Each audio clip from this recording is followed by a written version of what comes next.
오늘 에스겔서 6장 말씀 통해서 나를 여호와인 줄 알리라 하는 제목으로 같이 은혜 나누겠습니다.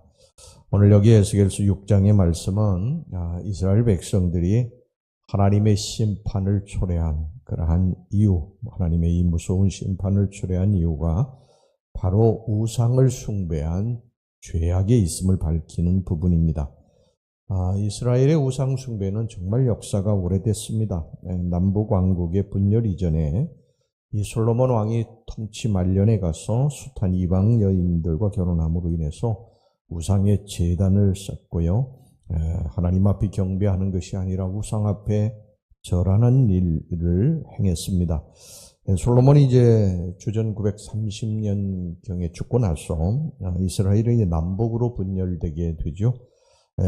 이 에브라임 지파를 중심으로 10지파가 이제 북왕국 이스라엘을 세우게 됩니다. 그런데 이 여로보암이 북이스라엘을 세우고 나서 출범 초기부터 우상 숭배를 시작을 합니다. 북왕국의 여로보암이 남왕국의 예루살렘 이제 성전 이곳에 제사를 드리러 절기 때마다 이스라엘 백성들이 북쪽에 있는 이스라엘 백성들이 내려가기 때문에 이제 자칫하면 이제 거기서 올라오지 않고 또 여러 가지 또 이야기를 듣고 그럴 것이 두려웠기 때문에 이 백성들의 마음을 붙들어 두기 위해서 북쪽에 있는 이 베델과 단 여기에 금송아지 우상을 세우게 됩니다. 그때부터 이제 19왕, 북쪽의 이스라엘의 19왕이 이제 북이스라엘을 통치할 때 계속해서 우상숭배를 이제 하게 되죠. 결국은, 하나님의 심판을 받게 되고요. 아수르에 의해서, 주전 722년에 완전히 북이스라엘은 멸망을 당하고 말았습니다. 남쪽의 왕국, 이 남유다도 역시 상황이 비슷했어요. 다만 이 남왕국 유다에서는 때때로 이제 선한 왕들이 일어나서 우상의 제단을 철폐하기도 했지만 이런 개혁은 철저하지 못했고 이후에 악한 왕이 등장하면 백성들은 또다시 우상 숭배에 빠지고 말았습니다.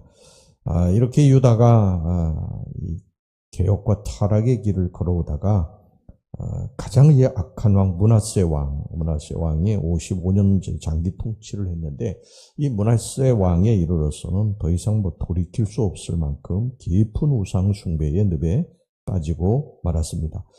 이 므낫세 왕은 스스로도 자식을 몰렉 제단에 바칠 만큼 우상 숭배에 열을 올린 그런 악한 왕이었습니다. 왕이 이러하니까 백성들은 더 이상 말할 필요도 없었죠. 므낫세 위에 이 선한 왕 요시아가 등장해서 모세 율법책을 발견하고 대대적인 종교 개혁을 실시했지만 깊이 뿌리 박힌 우상 숭배를 제거하기에는 이미 역부족이었습니다.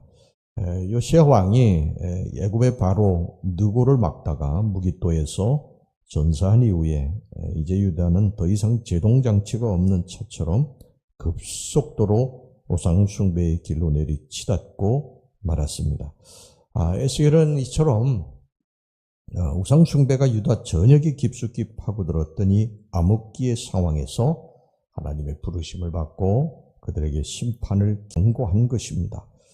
하나님의 심판을 경고하는 에스겔의 메시지 주체는 뭐냐면 나를 여호와인 줄 알리라.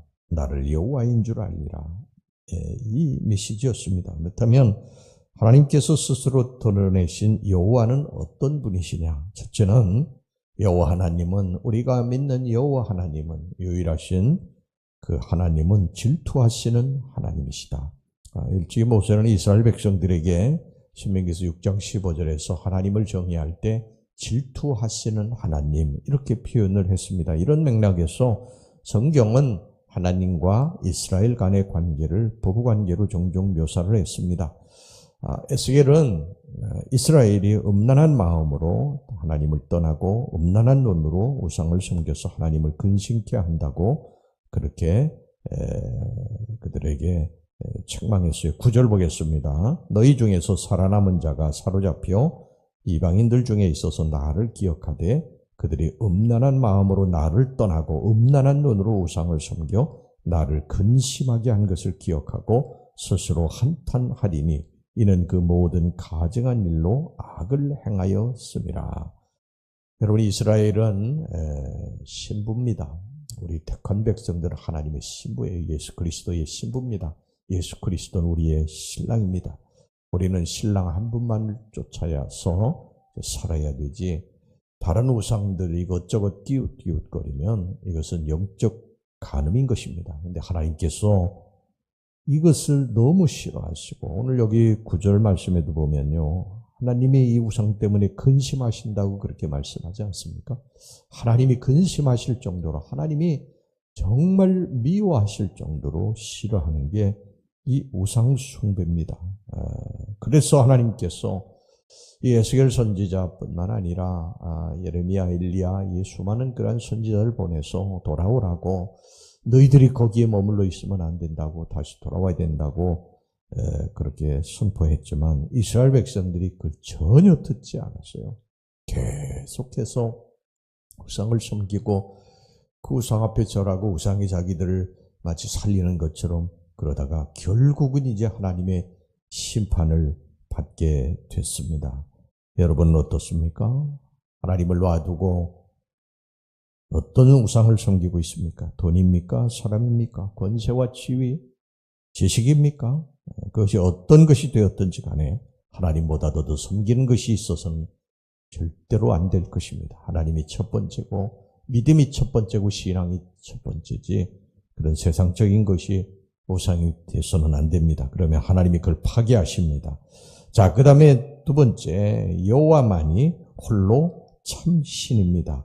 이스라엘 백성들은 애굽에서 나온 것과 홍해를 건넌 것과 만나를 먹은 것, 반석에서 물이 나와 마신 것으로 인해서 하나님만을 오직 섬기기로 작정했습니다.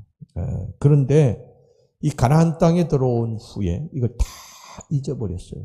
다 잊어버리고 하나님을 떠나서 이방의 우상들을 섬기기 시작을 했어요. 바알을 섬기고 아세라를 섬겼습니다. 그들이 풍요를 가져다 준다고 믿었어요. 그리고 모압과 암몬의 신인 몰렉을 섬기면서 아이를 그 제단에 바치는 인신제사를 드리기도 했습니다. 당시에 이 예루살렘 성은요, 성읍의 이 남서쪽의 흰놈 골짜기는 그러한 사륙의 제단으로 정말 유명했습니다. 이 밖에도 이스라엘은 태양상을 만드는 등 하늘의 1월 성신을 숭배하고요, 우상의 제단에 이스라엘 백성들이 희생제물을 갖다 바치고 분향을 피우면서 축복을 빌었습니다. 여러분, 이런 악한 일들을 이스라엘 백성들이 계속 해왔던 거예요. 결국 이들의 심판은 그냥 우연이 아닙니다. 하나님이 그냥 심판하신 것이 아니라 그동안에 이들이 그 우상을 섬겨온 것에 대해서 하나님의 음성, 너희들이 이렇게 살아서는 안 된다고 하는 하나님의 음성을 듣지 않고 이 계속 하나님이 싫어하시는 일을 했기 때문에 결국 이 북왕국이 이스라엘도 망하고 남왕국 유다도 바벨론에 의해서 처참하게 부서지고 멸망당하고 포로로 끌려가지 않습니까? 이러한 일들이 지금도 계속된다는 것입니다. 이스라엘 백성들이 아까도 말씀드렸습니다. 처음에는 하나님을 경배했어요. 애굽에서 그들을 이끌어내신 하나님이 찬양했고, 홍해를 가르실 때는 막 그 갈라진 홍해를 걸어가면서 하나님을 찬양하고 하나님 앞에 감사하고, 그들이 물이 떨어졌을 때 하나님이 물을 내셨을 때 하나님을 경배하고, 또 먹을 것을 주셨어요. 하나님 찬양하고 감사하고 그랬어요. 그런데 이제 가나안 땅에 들어가서 좀 먹고 살만해지니까요, 우상 섬기고 하나님 버리고 우상 앞에 절하고 그렇게 살다가 결국 멸망의 길로 간 것입니다. 하나님께서 계속 경고하시지 않으셨어요? 6절 보겠습니다. 내가 너희가 거주하는 모든 성읍이 사막이 되게 하며 산당을 황폐하게 하리니 이는 너희 제단이 깨어지고 황폐하며 너희 우상들이 깨어져 없어지며 너희 분향 제단들이 찍히며 너희가 만든 것이 폐해지며, 뿐만 아니라 파괴한 우상 앞에 심판당한 유다 백성들의 시체가 놀려 있게 될 것이라고까지 했어요. 4절 5절 보겠습니다. 너희 제단들이 황폐하고 분향 제단들이 깨뜨려질 것이며 너희가 죽임을 당하여 너희 우상 앞에 엎드러지게 할 것이라. 이스라엘 자손의 시체를 그 우상 앞에 두며 너희 해골을 너희 제단 사방에 흩으리라. 사륙당한 유다 백성들의 시체가 우상 사이에 제단 사방에 있을 것이라고 그랬습니다. 13절 보겠습니다. 그 죽임당한 시체들이 그 우상들 사이에 제단 사방에 강 높은 고개 위에 모든 산 꼭대기에 모든 푸른 나무 아래에 무성한 상수리 나무 아래 곧 그 우상에게 분향하던 곳에 있으리니 내가 여호와인 줄을 너희가 알리라. 이게 무엇을 의미하냐? 우상은 헛된 것이라는 거예요. 너희들이 그렇게 믿고 의지하던 것, 너희들을 살려줄 것이라고 생각했던 그 우상들이 다 헛된 것이 될 것이다. 너희들을 이 완전히 멸망해서 이 폐허에서 건지지 못할 것이라고 그렇게 선포하시는 것입니다. 여러분, 유다 백성들은 그래 돌아오지 않았어요. 결국은 그들은 멸망의 길로 갑니다. 여러분, 오늘날 이 시대에 우리에게 하나님 경고하시는 것입니다. 경고하시는 것이에요. 우리가 하나님을 떠나서 우리가 그 어렵고 힘들 때에, 병들었을 때에, 사업이 어렵고 힘들 때, 또 자녀들의 문제가 있을 때 하나님 앞에 매달려 기도하고 하나님만을 섬기고 하나님만을 의지하던 백성들이 조금 이제 먹고 살만해지니까 하나님을 등지고 세상을 붙들고 세상을 의지하고 세상이 마치 자기들의 구원인 것처럼 피난처인 것처럼 그것을 피하고 이런 일들을 지금 이 시대에도 계속 되풀이하고 있다는 것입니다. 하나님의 음성은 계속 들려올 것입니다. 돌아와야 된다. 너희들이 거기에 머물러 있어서는 안 된다. 너희들이 만약에 거기 머물러 있게 되면 이스라엘 백성들, 유다 백성들처럼 처참하게 너희들 멸망당하게 될 것이다. 하나님 계속 말씀하시는데 듣지 않는 것이죠. 여러분, 그러면 남은 것 딱 하나입니다. 하나님의 심판입니다. 성경은 항상 그 되풀이해서 말씀을 하고 있어요. 사랑하는 우리 성도 여러분, 하나님이 여호와십니다. 여호와는 이 세상에 유일하신 분이세요. 질투하시는 하나님. 이 세상 어떤 우상도 두어서는 안 됩니다. 하나님보다도 더 사랑하는 것이 있어서는 안 됩니다. 하나님 앞에만 우리들이 무릎 꿇고 하나님과 동행하며 우리가 인생을 살아야 될 줄로 믿습니다. 우리 세상에 어떤 것들이 나를 구원해 줄 것이라고 나를 살릴 것이라고 하지만 여러분 천만의 말씀입니다.